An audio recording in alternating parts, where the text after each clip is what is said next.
Panginoong Diyos, pinupuri at pinasasalamatan ka namin sa iyong walang hanggang pagmamahal na siyang nagbubuklod sa amin bilang mag-anak. Maghari ka nawa sa aming puso at punuin mo ng pag-ibig at katapatan, kapayapaan at kasaganahan ang aming tahanan. Patuloy mo po sanang basbasan ang aming pamilya. Patatagin mo po kami sa pananalig sa iyo, lalo na sa panahon ng kahinaan at pagsubok.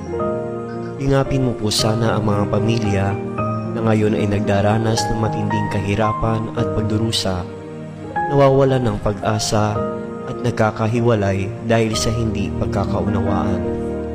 Turuan mo po kaming laging magpasalamat sa biyaya ng buhay, pananampalataya at kaligtasan. Akayin mo po kami sa kabanalang handog mo upang maging mabuting halimbawa kami sa